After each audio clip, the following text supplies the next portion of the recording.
Баршаңызға ассалаумалейкум достар. Бүгін сіздермен бірге өте дәмді мамықтай болып шығатын лупи-пай тортының рецептісімен бөлісетін боламын. Ең алдымен көждарына ыдысымызға жұмыртқа қантымызды салып миксерлейміз. Біздің массамыз аппақ болып 2 есе ұлғаюы қажет. Содан соң шоколадымызды алып үстіне май саламыз және су моншасында ерітеміз.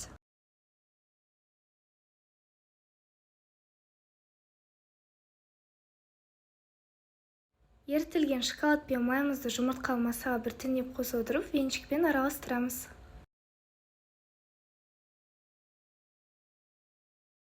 Құрғақ ингредиенттерімізді өзара араластырып, сұйық массамызға 2 бөліп саламыз, миксерлейміз. Бізде өте қою қамыр шығуы қажет.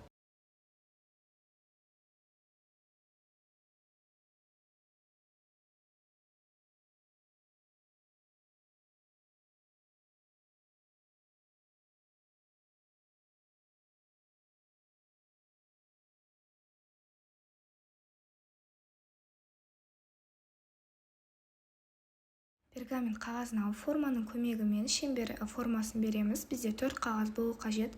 Әрбір шеңберімізге 5 ас қасық қамыр саламыз және де біздің қамырымызды шеңбер бойынша жайып шығамыз.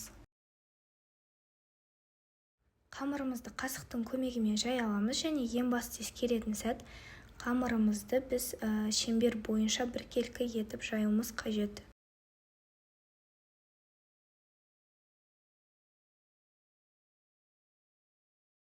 Жайылып болған қамырымызды, яғни көждарымызды 200 градуста 6-8 минут дайындаймыз.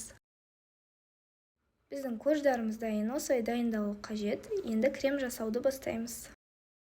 Ең алдымен қант ұнтағына творожный сыр қосып, бұл екеуін жақсылап миксерлеп аламыз. Бізде осындай масса шығуы қажет. Енді бұл массамызға суық кілегейімізді құямыз, жақсылап миксерлеп аламыз.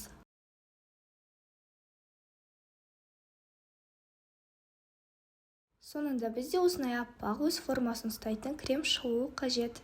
Енді тортымызды жинай бастаймыз. Ыдысымызға кішкене крем жағып, коржымызды саламыз және кремімізді видеода көрсетілгендей сүземіз, яғни астынан үстіне қарай осылай тортымызды жинаймыз.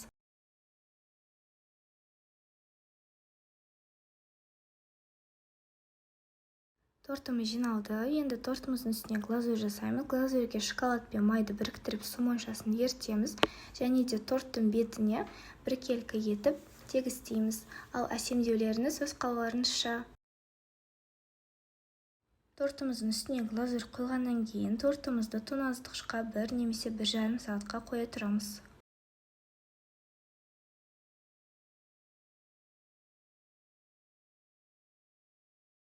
Мінекей достар, біздің лупи-пай тортымыз дайын. Шыны керек, ол өте дәмді және өте нәзік торттардың бірі.